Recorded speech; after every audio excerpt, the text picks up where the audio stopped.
It was 3 p.m. on a Tuesday when the Winnipeg Strangler stepped off the bus onto the dusty pavement of Brownsville, Texas. He could see the international border just a few hundred yards away, and beyond that, a terraced hillside filled with rows and rows of the shoddily built homes of old Mexico. They were colorful, but the bright and merry appearance belied the well-known dangers they held for the foreigners foolish enough to wander in, looking for the vices they couldn't legally enjoy in the United States. He had always been scared of the idea of going into Mexico.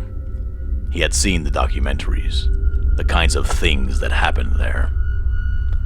Even crossing into the United States from Canada filled him with anxiety. They had to already be looking for him. Would he be found in the United States, arrested, sent back in shackles and shame? Would he have to do violence again if someone recognized him? He wasn't without means. He could hide. He had some money, but not a lot. Before he crossed into the United States, he withdrew $4,000 from his bank account. He wanted to leave the bulk of his savings for his wife Linda. She was pregnant, she was going to need it, and he wasn't going to be there to help. But most importantly, he had his gift, his strength. The strength of about 3 men, as far as he figured. It was that strength that allowed him to run across the rooftops and be the hero of Winnipeg. The ability to run faster and jump higher. It was that ability that gave him his razor-sharp reflexes, and that same strength that gave him the ability to walk into any situation with confidence. It was that strength that allowed him to so easily crush that girl's windpipe. The gift that brought him here. Into Brownsville. Into hiding. But Mexico was unknown to him. Far too many variables, too many unknowns. It wasn't like he was bulletproof, not really.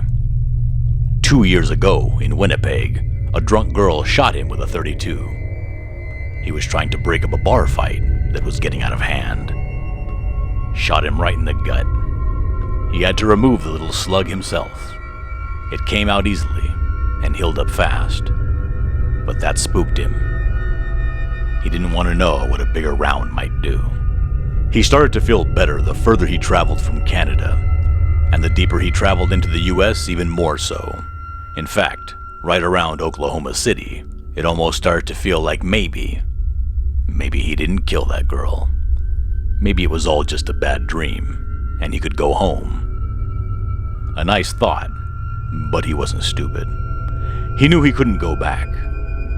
And by the time he made it all the way into Texas, he realized he wouldn't really feel at ease until he crossed that border and settled into a new life. A new life in old Mexico. The buckler walked over, dropped his bag, and had a seat at the bar of a roadside cantina next to the bus stop. He ordered a beer, but as the bartender gave him his change, a gust of wind blew his money off the bar. Instinctively, he slammed his hands to catch it, but his $10 bill landed at the feet of an old man sitting in the dappled sunlight of the cantina's eating area. The old man creakily reached down, scooped up the money, and promptly placed it in his shirt pocket. The old man sniffed, said something in Spanish, cleared his throat, then reclined back into his chair.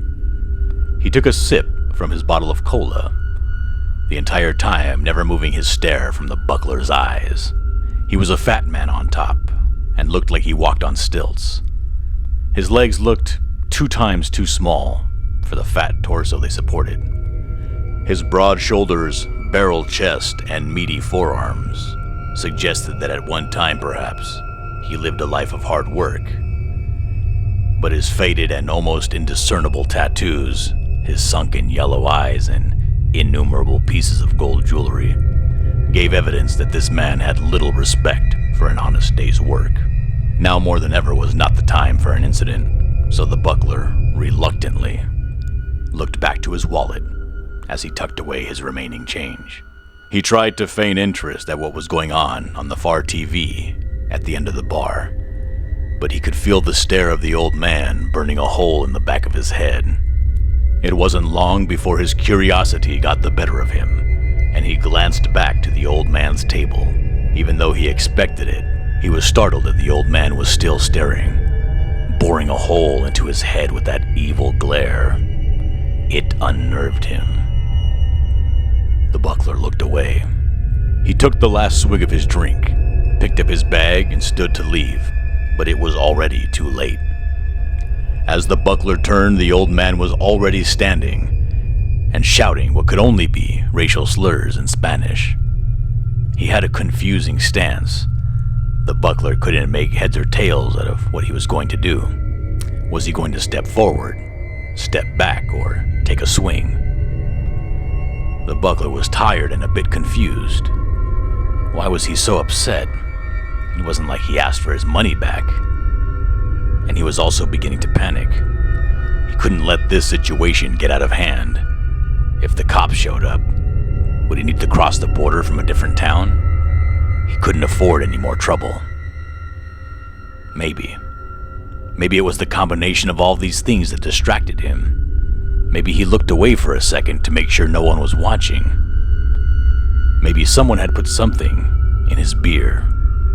No. Yes. Maybe.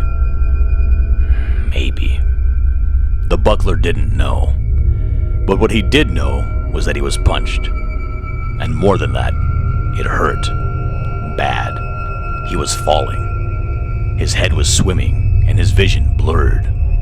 He saw traces of the old man, the cantina, but most of it was a blur. He hadn't been punched for years. He was too fast for that. And that's what scared him most of all. He could have sworn he was looking right at the old man, watching and waiting for an attack. And as the butler's head impacted the concrete, he realized it was. The old man did throw that punch. It was him that swung. It was. But he never saw it coming.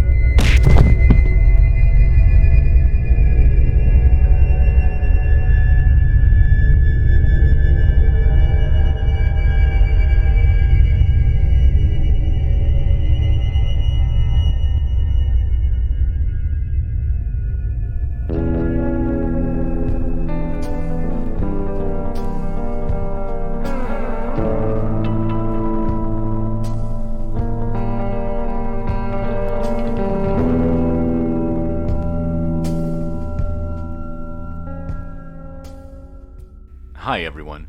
What you just watched is a part of my story, The Man from Brownsville, featuring my comic book character, the Butler, a former do-gooder turned villain.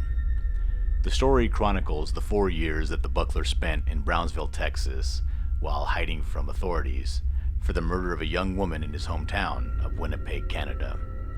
I hope you enjoyed it, and if you did find some enjoyment from this, I'd appreciate it if you would subscribe to my channel and please share this video out. Until the story is complete, I will be uploading new episodes of The Man from Brownsville on the 15th of each month. If you have any comments or questions about the story, leave them in the comments section. And subscribe to my YouTube and ring the bell to be notified, because I occasionally host live streams if you would like to interact with me in the chat or live on panel. Thanks again.